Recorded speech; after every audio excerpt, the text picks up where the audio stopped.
Hi everyone and welcome. Thank you so much for joining. So for this evening, we're going to do a little bit of a debrief and a highlights package from our recent Wildlife Conservation in South Africa online event and fundraising conference. Now, it was such an incredible event, so much jam-packed into one day that we could go on for ages just on the highlight side of things. So we're going to break it down over the next sort of 15 or 20 minutes on exactly what went down. But also, even if you didn't manage to join live, it shows you how you can still get involved and still get involved even after the event. And if you were there on the day, some ideas of things that you can do following the event to keep involved and keep up to date with some of the speakers and the organizations. So at this event, we had 16 different organizations that joined us, 17 different speakers, and all in all, it was over 9 hours of content and presentations and talks and panels, so much. Now, if you didn't make the live event, all the talks and the forums and everything are still available post-event. The only thing that's not available post-event are the chat rooms that we used in the day, which were a great success. So there's no excuse to not catch up on it if you did have a ticket, or even if you didn't manage to buy a ticket, you can still get involved and watch everything on replay, which is incredible. And it's all designed in a really useful sort of e-learning course format. So you can go through the different modules and the different topics and learn not only about the organizations, watch their talks, but also some of the things you can do to support them and find out more. Now, this conference includes background information on the 16 different organizations. It's replays of all the live presentations on 12 different topics. And that's from 11 different organizations covering those 12 topics that are recorded, and then some additional organizations that are participating in other ways. Now, there's replays of the live Q&As with 6 of the live guest speakers. The only thing, as I mentioned, that you can't get involved with post-event is the live chat rooms that we had on the day. Now, you can also watch the replays of our live expert wildlife conservation and tourism panel, which included 4 additional organizations and 4 additional speakers. And there's also additional pre-recorded talks on 6 different topics from 7 different speakers. And so all of this is now available on demand. So it's absolutely incredible that you can still catch up on all of this and make the most of it. Now, the other things you can sort of get involved in are things like virtual volunteering. There's additional donation options. There's ongoing forum discussions. And once you've completed and gone through all of this, this e-learning sort of course format actually generates a certificate for you as well to prove that you attended the event and you watched some of the talks. And all of this is available while you've got a membership account or you've got an account active on the Expedition Project. Now, some of the conference topics we went through on the day were biomimicry, cheetah conservation, ecosystem links like birds and bees and flowers, endangered species, large carnivore ecology, leopard conservation, marine research, pangolin conservation, rhino conservation, shark conservation, whale conservation, and wildlife conservation tourism. So, I mean, there's something for everyone. And it's actually, I know a lot of people that have finished the live event and are still going back to rewatch some of the stuff because so many of the talks were so riveting. Now, a question we got asked a lot in the lead up to this event was, well, who's this conference for? You think of conference and you think this is going to be quite formal, it's going to be for academics, but not at all. It's for any individuals with a passion for nature and the environment and wildlife. Also, it's very relevant for students in the conservation fields, as well as professionals who want to gain additional knowledge in different parts of the wildlife conservation sector, veterinary medicine, marine biology, ecology, and so much more. So it really is, covering so many different bases in a nice overview way, but also diving into detail into some of the topics as well for those that need it. So let's take a look at some of the talks that we covered. So as mentioned, we had so many different speakers from a whole wide variety of different organizations, and they each did sort of 15 to 20-minute talks on different topics, and we're going to dive into that right now. So we started off with a very first talk, which was from Cape Leopard Trust. And Cape Leopard Trust spoke about leopards of the Cape and some of their success stories. Now, Cape Leopard Trust is only based in the Western Cape of South Africa, but they've learned so much just in their area. And what Jeannie Hayward went through was the current situation of leopards, not just worldwide and their coverings around the world and what the situation is with them, but also what the situation is with leopards in South Africa, and then most importantly, the Western Cape of South Africa. She then moved on to some of their projects that they work on, some examples, some success stories, and most importantly, some of the collaboration that they're working with, which is now becoming so important as part of the sort of community collaboration and the work they do with farmers and stuff like that. Rounding it off, really just a big collaborative project that she's so proud of, and absolutely fascinating talk. So after that, we moved on to our first Marine Dynamics Dial and Conservation Trust, and this first one was by Ralph Watson. Now, it's a terrific follow-up from his talk last year on BRUVs. Now, if you didn't watch that or you don't know what BRUVs is, then I suggest go and check it out rather than me explaining to you. It's absolutely fascinating. Now, Ralph covered some of Dial and Conservation Trust success stories, and included in this was research all about the fear at the top. Now, if you don't know what I'm referring to with fear at the top, also go and check it out. It's fascinating what's going on down in Gansbaai in the Western Cape. Now, Ralph also looked at some research and data on the coastlines and estuaries as well as out at sea. So an action-packed 20 minutes, lots of information there. Next, we moved on to Jade Suku from Dial and Conservation Trust, and she spoke about their 2022 whale season and the data capture around it. Jade also looked at identification methods and data, including some of the whales they capture data from and the details around them. So absolutely fascinating, and some of the things that she managed to cover in such a short space of time as well. Now, next up was Alina Prashkina, who spoke about the now famous bronze whaler shark. And Alina spoke about their migration habits, some of their sightings, and then also touched on things like diet and reproduction, and lots more around this now famous bronze whaler shark, and also some of the other sort of threats, which is very important, and why we should care, and why it's so important that they do what they do and Alina does what she does. So another fascinating talk from Marine Dynamics there. Then we moved on to Terry Lee Honorable, who covered some fascinating research on hyenas and other large carnivores in Madikwe Game Reserve. Now, hyenas are a very misunderstood species, and in particular, Terry spoke about why she focuses on the spotted hyena, in particular their space use. Now, she also looks at their interactions with other large carnivores and how they share and sort of overlap on the territory that she was covering in Madikwe Game Reserve. So once again, another amazing follow-up from her talk in 2021. Really some fascinating stuff about the research of an ecologist and someone who's also an expedition project ambassador. Really, really interesting. Thank you so much for that. She finished off on how important collaboration is, and once again, just bringing together of how these partnerships work so crucially together.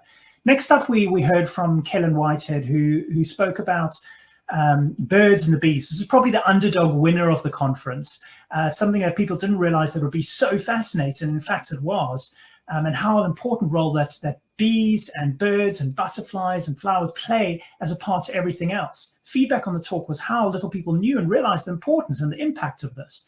Kellen also spoke about bees, and a topic that has finally come to so much importance lately. So thank you so much for what was the real underdog winner of the conference, Kellen. So after Kellen finished that talk, we had a pre-recorded offering from her, which was a follow-up from her talk last year on the white-fronted plover. And this talk this year was called From Egg to Fledge. Now, the research that Nature's Valley Trust do in Nature's Valley is so important to understand some of these lesser-known species and animals, but also the lessons that they've learned on awareness and community interaction. They do so much work with the local communities to help understand how they are interacting with local beach lines and the coastlines around where they work. And it's important to understand that kind of citizen science point of view as well. Thank you so much, Kellen, for sharing all your data, your research, and once again, giving us another great talk. So next up, we had Simone Marshall-Smith from Zululand Rhino Orphanage in KwaZulu-Natal, and she did a heartwarming and fascinating talk on raising rhino orphans. She covered why they do what they do, how they do what they do, and the success stories around some of their work. Now, this is guaranteed you're guaranteed to be so moved by this one, and the passion of this team is a no doubt, and absolutely amazing some of the work they've done in such a short space of time, and what is such a crucial iconic species. So thank you so much for that, Simone. And then we moved on to Sue Swain. Sue Swain's from BioWise, and she spoke about biomimicry. Now, this is a super important and also largely unknown topic. It's crucial that this topic gets more coverage with everyone, but especially with young people. So innovation, harmony, and passion can thrive within all of our species to live and learn with nature, and not just to compete with it. Now, she covers some of the amazing examples that we've learned from thus far and some of the amazing futures that this can lead to. Really covered some great examples, and it really gets you thinking when you see how much is actually going on in nature and how much we can actually learn if we just stopped and appreciated what was going around from us, rather than reinventing the wheel when nature has been doing it for so long. So after Sue Swain's amazing biomimicry talk, I then covered some of the history of the expedition project. I covered why and how it started and where TEP is right now. Now, the expedition project has been on such a long journey, pardon the pun, and it feels like it's created such a monster. And I sometimes forget how much I've covered and how much I've seen over the years. And conferences like this can also be so important for me, as they are for the other projects that we speak about. Now, during my talk, I looked at some of the important questions that I sort of gathered and came across when I visited so many different parts of South Africa, some of the people I spoke with, and some of the lessons that I learned on my journeys. And some of the things that I spoke about were things like the word ethical and the word volunteering and how they've sort of changed. And what do they mean? And what are these very important buzzwords these days? What are they referring to these days? How have they changed? And how can we better understand what is an ethical volunteering project? And of course, what are ethical placements too, and how we can make good decisions on who to work with and where to go and visit. Then the Hoedspruit Endangered Species Centre covered their inspiring history, all about where they are now, but most crucially their work with cheetah breeding and releasing their cheetahs. Now, it is absolutely underestimated how vital the work that they do actually is, as well as how much they've done over the years. What's almost 30 years now of research and work. And I mean, cheetahs are such a majestic, amazing species, and it's so important that, you know, them, just among so many other animals that we are looking after, we're making sure that their genetic pool isn't bottlenecked like it is, and we can help with the species to thrive for years to come. But it's not just cheetahs that they work with. They also work with orphaned rhinos and other species as well. And it's really just an amazing little insight into some of the work they do, the people that work at HESC. And it's another example of an organization that you can go and get involved with as well if you're interested. So do reach out if you want to learn more about some of the work that they do. Well done to the Hoedspruit Endangered Species team. You're a real inspiration. Thank you so much. Here's just an example of, you know, one of the orphaned rhinos that they sometimes have to deal with. Absolutely tragic, you know, some of the sights that you see, but the work is so vital. Then finally, we had a talk from Dr. Debbie English and Emma de Jager. They had a riveting chat about their work on rescuing, rehabilitating, and releasing pangolins. Now, there's so much not yet known about the species, which is now the most trafficked mammal in the world. And these two passionate people are at the front line of protecting them. Now, Dr. Debbie English works with ProVet Wildlife Hospital and also helps with a lot of the Wildlife Vet Online courses that we run. And Emma de Jager works at Umuyo Kalula Wildlife Center. And they've got lots of opportunities and ways that you can get involved with the work that they do as well. So do go and check that out.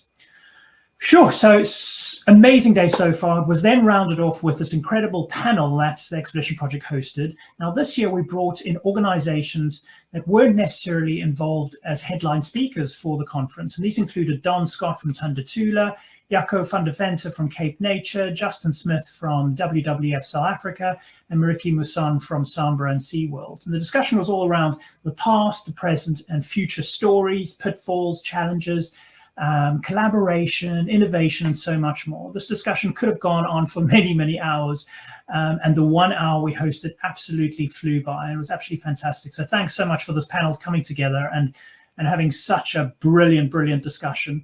I really enjoyed hosting that. Absolutely, what a day, absolutely incredible.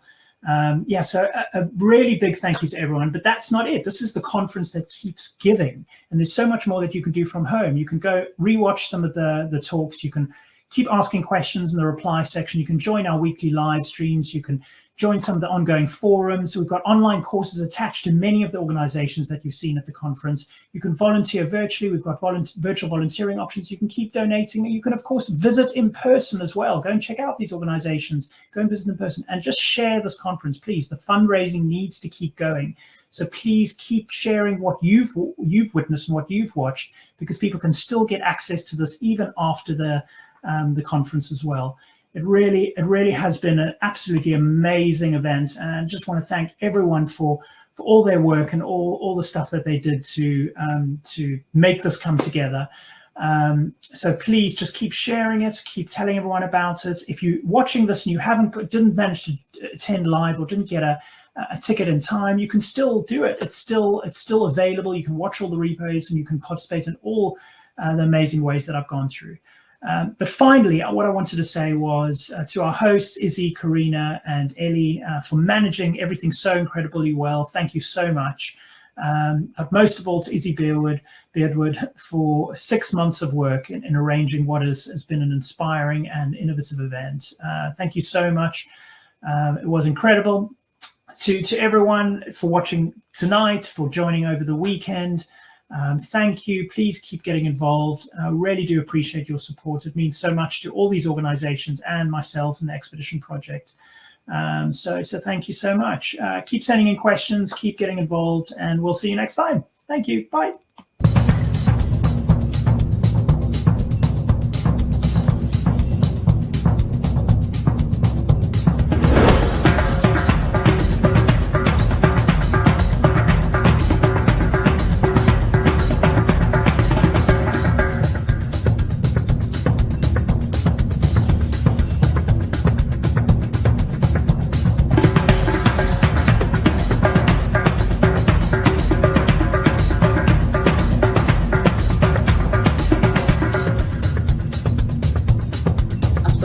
I love cat.